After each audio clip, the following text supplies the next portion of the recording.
تقریباً بھلا چکے ہیں، جس میں میرے نبی والے اخلاق بہت اعلیٰ درجے کی چیز ہے۔ اس کو میرے بچوں سیکھو، اس سے تمہاری زندگی خوبصورت بنے گی۔ کل تم باپ بننے والے ہو، یہ بیویاں بننے والی ہیں، کچھ بن چکے ہیں۔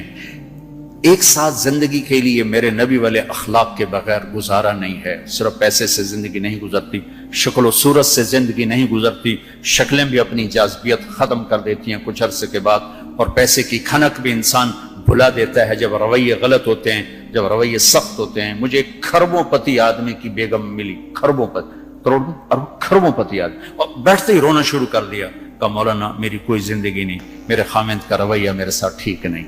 اتنی دولت کے انبار اس عورت کو خوش نہیں کر رہے چونکہ خامند کا رویہ ٹھیک نہیں۔ تو میرے عزیزو، اپنے دفتروں کو، اپنے گھروں کو، اپنی مسجدوں کو، اپنے ماحول کو برداشت سے آباد کرو، درگزر سے آباد کرو، معاف کرنے سے آباد کرو۔ میرے رب کی قسم، معاف کرنے کا جو مزہ ہے وہ بدلہ لینے میں وہ مزہ نہیں ہے، چھوٹا بننے میں جو مزہ ہے وہ بڑا بننے میں وہ مزہ نہیں ہے، سینہ سے لگانے میں جو مزہ ہے وہ منہ پھیرنے میں وہ مزہ نہیں ہے۔ اگر آپ یہ کرو گے، اللہ آپ کی زندگی میں، آپ ہمارا سرمایہ ہو، آپ ہماری دولت ہو۔ اور اللہ کا شکر ہے کہ ہمارے پاس نوجوانوں کا ایک بہت بڑا سرمایہ ہے۔ سارا یورپ پھرا ہوں، مائنس میں نسل جا رہی، مائنس میں۔ سکول بند ہو رہے ہیں، بند ہو رہے ہیں، بند ہو رہے ہیں، ہر سال سکول بند ہو رہے ہیں، ہمارے ہر سال کھل رہے ہیں، اللہ کا فضل ہے۔ کم بچے خوشحال گھرانا بھی شور مچدا پیا، پر اللہ دے فضل نال ڈگے دے وچ بھی بچے بیٹھے ہوندے ہیں۔ آپ صبح رکشیاں دا حال ویکھیا کرو، بندے تے بند چھور تے چھور چڑھیا ہوندا ہے، کوئی لٹکے ہویا، کوئی چھڑے ہویا، لگدا ہے نا ہنے پاسا پر تی جاونا ہے۔ اللہ کے فضل سے ہمارے تو میں وہ پی سی ہوٹل میں تھا، وہاں کوئی میرا بیان تھا، وہ پی سی وہ مری، تو وہاں میں نے دیکھا گڈی اندر وڑی تے ڈگی بھی بھری ہوئی تے اندر بھی بھرے ہوئے سارے۔ یہ اللہ نے بہت بڑی دولت ہمیں دی ہے، بہت بڑی دولت ہمیں دی ہے، لیکن اللہ کرے یہ دولت ہمارے کام آ جائے، ان کے اخلاق اچھے، ان کا کردار بلند ہو۔ اب لڑکے لڑکیاں کٹھے پڑتے ہو، ہماری ایک حد فاصل ہے، ہم اس کو کراس نہیں کر سکتے۔ گرل فرینڈ بوائے فرینڈ، یہ یورپ کا کلچر ہے جس نے نہ عورت کو عورت چھوڑا، نہ مرد کو مرد چھوڑا، نہ وہ خامند ہے، نہ باپ ہے، نہ بیٹا ہے، نہ بھائی ہے، وہ عورت نہ بیوی ہے، نہ ماں ہے، نہ بہن ہے، کچھ بھی نہیں ہے، وہ ٹشو پیپر ہے، استعمال کر کے پھینک دیا جاتا ہے۔ دونوں کے رشتے بے غیرتی نے مٹا دیے، دیمک کی طرح چاٹ لیا ہے یورپ کے معاشرے کو۔ اسپین میں تھا تو ان کا جو انسپیکٹر جنرل پولیس اور پولیس کے بڑے افسر مجھ سے آئے ملنے کے لیے، تو میں نے تھوڑی ان سے بات کی، پھر میں نے کہا میں دو باتیں آپ کو کہہ کے جا رہا ہوں جو آپ کے فائدے کی ہیں۔ ایک، میں دیکھ رہا ہوں آپ کا فیملی سسٹم ٹوٹ چکا ہے، اس سے آپ کی نسل تباہ ہو جائے گی۔ دوسرا، میں دیکھ رہا ہوں آپ کے پارکس میں گیا ہوں اور شہر بازار میں پھر رہا ہوں، آپ کے بچے نظر نہیں آ رہے، یا جوان ہیں یا بوڑھے ہیں، آپ کا جنریشن گیپ آ رہا ہے۔ تو ایسے سر پکڑ کے بیٹھ گئے، کہنے کہ تم نے ہمارے وہ دو مسئلوں پر ہٹ کیا ہے جو ہمارا سب سے بڑا سر درد اس وقت بنے ہوئے ہیں۔ ہماری نسل ختم ہو رہی، ہمارا فیملی سسٹم ختم ہو چکا ہے، ہماری ایک حد ہے، ہماری نظر بھی نیچے ہوتی ہے اور ہم حیا کی چادر سے باہر نہیں نکلتے۔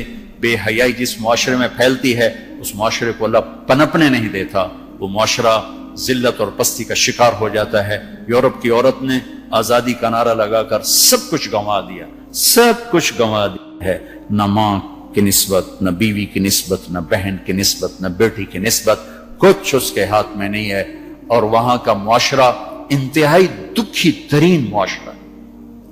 تو میرے عزیزو، اب ہمارے اگر حکمران چاہتے تو الگ الگ یونیورسٹیاں آرام سے بن سکتی تھیں، کوئی بڑا مسئلہ نہیں تھا، لیکن شاید کسی کو بھی یہ شعور نہیں ہے کہ میرے اللہ نے کتنی احتیاط کے ساتھ عورت کو عزت دی ہے، اور اس کی عزت کی حفاظت کے لیے کیا کیا قانون بنائے ہیں، کیا کیا اس کے لیے خوبصورت طرز زندگی عطا فرمایا ہے۔ لیکن ہم یورپ کے پیچھے پاگلوں کی طرح بھاگ رہے ہیں، اور اس کو ہم اپنی زندگی سمجھ رہے ہیں۔ ایک اس موبائل نے فحاشی کو بہت زیادہ دیا ہے، بہت زیادہ پروموٹ کیا، اس سے آپ اپنی فائدے کی چیز اٹھاؤ، لیکن اپنے اخلاق کو برباد نہ کرو، اپنی آنکھوں کو برباد نہ کرو، کہ سب سے زیادہ دل کی سختی ان آنکھوں سے آتی ہے، ان آنکھوں سے آتی ہے۔ جب آنکھ غلط دیکھتی ہے تو دل کی زمین بنجر ہو جاتی، ویران ہو جاتی۔ اپنی آنکھوں کے پردے گرانا سیکھو، حیا سیکھو، پاک دامنی سیکھو، حد فاصل رکھو۔ اللہ تعالیٰ نے ہم خود تراشتے ہیں منازل کے سنگ میل، ہم وہ نہیں ہیں جن کو زمانہ بنا گیا۔ ہماری تہذیب ہے، ہماری ثقافت ہے، ہمارا بیٹی کا مقام ہے، بیوی کا مقام ہے، بہن کا مقام ہے، ماں کا ایک مقام ہے، ہمارے ہاں رشتوں کی قدر ہے، اس قدر کو میرے اللہ نے ہمارے دل میں بٹھایا. قرآن نے سینکڑوں آیات اتاری ہیں ماں کے، بیٹی کے، بہن کے رشتوں کو باقی رکھنے کے لیے. میرے نبی نے کھول کھول کے بتایا ہے. تو میرے عزیزو وہ بیریئر کراس نہ کرو، ورنہ حسرت کے سوا کچھ نہیں ملے گا، ہلاکت اور تباہی اور بربادی کے سوا کچھ نہیں ملے گا، وہاں کانٹوں کے سوا کچھ نہیں ہے. میرے نبی کی خوبصورت زندگی میں سارے پھول کھلے ہوئے ہیں اور اس سے باہر کانٹے ہی کانٹے ہیں. جو جائے گا دامن بھی تار تار کرے گا اور اپنے آپ کو بھی لہو لہان کرے گا، اور حسرتوں کی موت مر کر مٹی کی چادر اوڑھ کر ایسا بے نام و نشان ہوگا کہ کوئی نہ فاتحہ پڑھنے والا ہوگا نہ کوئی دعا کرنے والا ہوگا. بے حیا معاشرہ وہ زمین کے لیے، دھرتی کے لیے ناسور بن جاتا ہے، اور پاکیزہ معاشرہ اس کائنات کا سب سے خوبصورت پھول ہوتا ہے جس میں مہک، جس کی مہک سارے عالم کو چمکاتی ہے، سارے عالم کو خوشبودار کرتی ہے. دمشق جب فتح ہوا تو کیسر کی بیٹی وہاں کے حکمران کی بیگم تھی، توما، اس کا نام تھا توما، وہ قتل ہو گیا. جب باندیاں کٹھی ہوئیں مال غنیمت میں تو حضرت خالد کو پتا چلا کیسر کی بیٹی بھی باندیوں میں، تو انہیں ایک دم اس کو الگ کیا، خیمہ لگوایا، اس کی نوکرانیوں کو اس کے ساتھ کیا اور ان کے لیے پہرا مقرر کیا. پھر عزت و احترام کے ساتھ 400 آدمیوں کا دستہ فوجی صحابہ کافر کی بیٹی کو پہنچانے جا رہا ہے کہ جاؤ اس کے باپ کے پاس پہنچا کر آؤ، اسے کہو کہ ہم دشمن کو بھی یہ عزت دیتے ہیں، ہم عزت کی یوں حفاظت کرتے ہیں. یہ 400 مقدس ترین انسانوں کا قافلہ ایک کافر کی بیٹی کو پہنچانے کے لیے بارڈر تک گیا. انطاکیہ آج کل ترکی میں ہے. جب کیسر کی بیٹی نے بتایا نا کہ میرے ساتھ خالد بن ولید نے یہ سلوک کیا ہے، اور مسلمان روزانہ اخبار میں عزتیں لوٹی ہوتی ہیں. لوٹنے والے امریکہ سے نہیں آئے، انڈیا سے نہیں آئے، اسرائیل سے نہیں آئے، فرانس سے نہیں آئے، اپنے ہی ہے. ماؤں نے جن کے چھوڑ دیا، باپ نے کمائی کے چکر میں بتانا بھی چھوڑ دیا، تو درندے بن کے باہر نکل آئے، وحشی بن کے باہر نکل آئے. یہ کوئی امریکہ کی سازش ہے؟ روزانہ عزتیں لٹ رہی ہیں.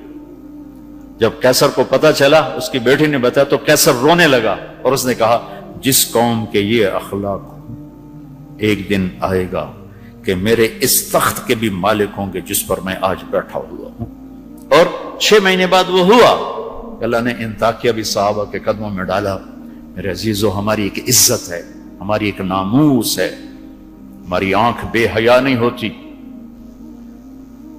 اللہ کی بتائی ہوئی ترتیب کے مطابق اپنی زندگی کی راہیں طے کرتے ہیں، اس کو کراس نہیں کرتے. اگر عبرت کا نشان دیکھنا ہے تو جاؤ جا کے یورپ میں دیکھو، امریکہ میں دیکھو کہ وہاں کی عورت کا کیا حال ہے، وہاں کی ماں کا کیا حال ہے، وہاں کی بہن کا کیا حال ہے. اپنے آپ کو اس سے باہر مت لے جاؤ. علم ضرور حاصل کرو، تعظیم مت لو. مغرب میں تو سورج ڈوب کر اعلان کرتا ہے کہ مغرب ڈوبنے کی جگہ ہے، ابھرنے کی جگہ نہیں ہے. ابھرنے کے لیے اللہ نے مشرق کو بنایا ہے. تو اپنی تہذیب کی، اپنی عزت کی، اپنی ناموس کی حفاظت کرو. اپنے استادوں کی قدر کرو. جس سے پڑھو اس کے سامنے ساری زندگی سر جھکا کے چلو، چاہے وہ اچھا ہے برا ہے. اگر تمہارا استاد ہے ساری زندگی اس کے آگے سر نہ اٹھانا. اللہ تمہارے علم میں برکت دے گا، تمہارے علم میں برکت دے گا. اگر استاد کو بے عزت کرو گے تمہارے لیے علم کے دروازے بند ہوں گے، خیر و برکت کے دروازے بند ہو جاؤں گے. یہ بھی باپ کے درجے میں ہے. تمہارا استاد بھی ایک باپ ہے جس کی پشت سے نکلے ہو، ایک ماں ہے جس نے تمہیں گود میں پالا ہے، ایک ماں جو تمہیں ساس بھی تمہاری ماں ہے، خالہ بھی تمہاری ماں ہے، پھوپھی بھی تمہاری ماں ہے، استاد تمہارا باپ ہے. ان سب رشتوں کی عزت کرنا سیکھو، قدر کرنا سیکھو. سب کچھ لوٹ کے اللہ تمہاری جھولی میں ڈالے گا. تمہیں خوبصورت زندگی گزار کر جب اللہ کی بارگاہ میں پہنچو گے تو اللہ کے محبوب کے ہاتھوں سے جام میں کوثر سب سے پہلے پلائے جاؤ گے، اور عزت کے ساتھ اللہ کی جنت میں داخل ہوگے، اور اللہ پاک کے دربار میں عالی مقام لے کر ہمیشہ کی زندگی پاؤ گے. یہ تو دکھوں کا جہان ہے. تم خود سوچو، جب آدمی آبزرویشن میں بیٹھا ہو تو سکھی ہوتا ہے کہ تنگ ہوتا ہے کہ یار وی سی صاحب دیکھ رہے ہیں، یار وی سی صاحب دیکھ رہے ہیں، یہ کیمرہ فٹ ہے، یار کیمرہ فٹ ہے، یار کیمرہ فٹ ہے، یار کیمرہ لگا ہوا ہے. میرے اللہ کے کیمرے یہ 2 کرامن کاتبین ہر وقت ہمیں آبزرویشن میں لیے بیٹھے ہیں. موت تو چھٹی کا نام. اگر اللہ راضی ہو گیا تو موت چھٹی، سیدھے اللہ کی رحمت میں پہنچ گئے. تو سارے بچے اس کی نیت کرو، ارادے کرو، اللہ سے مانگو. وہ خوبصورت زندگی لے کر جاؤ جس پر پھر یہ سارے مزے اللہ آگے تمہیں کھانے کے بھی پورے کر دے، شادی کے بھی پورے کر دے، گھروں کو بھی پورے کر دے، اور عزت کے بھی ہو جائیں، کامیابی کے بھی ہو جائیں، اللہ پاک سے لینے والی بھی بن جائے۔ 5 فٹ نالا سے کی کرنا ہے؟ یہ تو ہم گھستے گھستے 5 فٹ کے ہو کے رہ گئے۔ ہمارے بابا آدم 130 فٹ کی ہائٹ تھی، اما ہوا 130 فٹ کی ہائٹ پر تھی۔ یوسف علیہ السلام کو تو لوگ جانتے ہیں سب سے خوبصورت تھے، عورتوں میں سب سے خوبصورت کون تھا یہ کم معلوم ہے، حضرت حوا سب سے حسین خاتون تھی، سب سے حسین حضرت حوا، دونوں اما ابا 130 فٹ کی ہے۔ جنت میں جانے سے پہلے ہم چھوٹے قد کے ہوں گے، چونکہ جنت کی لڑکی، جنت کے خادم سب 130 فٹ پر ہیں، سب 130 فٹ پر ہیں، تو اللہ تمہیں بھی 130 فٹ پر لے جائے گا، 130 فٹ۔ یہ پیسج آف ٹائم نے چھیلتے چھیلتے چھیلتے یہ کر دیا ہے۔ 10,000 سال نے ہمیں گھسا گھسا گھسا گھسا گھسا کے 5 فٹ پہ آگے کھڑا کیا ہے۔ واپس جاؤ گے 130 فٹ، آدم بھی، حوا بھی، جنت کی حور بھی، یہ خواتین بھی، آپ بھی سب 130 فٹ پر جاؤ گے۔ اور جنت کی عورت کو اللہ نے مشکمبر زعفران کافور سے بنایا، سورج کو انگلی دکھائے سورج نظر نہ آئے، سمندر میں تھوک ڈالے شہد سے زیادہ میٹھے ہو جائیں، مردوں سے کلام کرے ان میں زندگی کی روح پھونک دے، کلائی نمودار ہو جائے، 7 آسمان کے اندھیرے 7 زمینوں کے اندھیرے روشنیوں میں تبدیل ہو جائیں۔ یہ ایمان والی عورت اس جنت کی لڑکی سے 70,000 گنا زیادہ خوبصورت ہوگی۔ تو یہ آخری انجام ہے میرے عزیزو۔ یہاں رہتے ہوئے نماز کے پابند رہو، اگر آپس میں لڑے ہوئے ہو صلح کر لو۔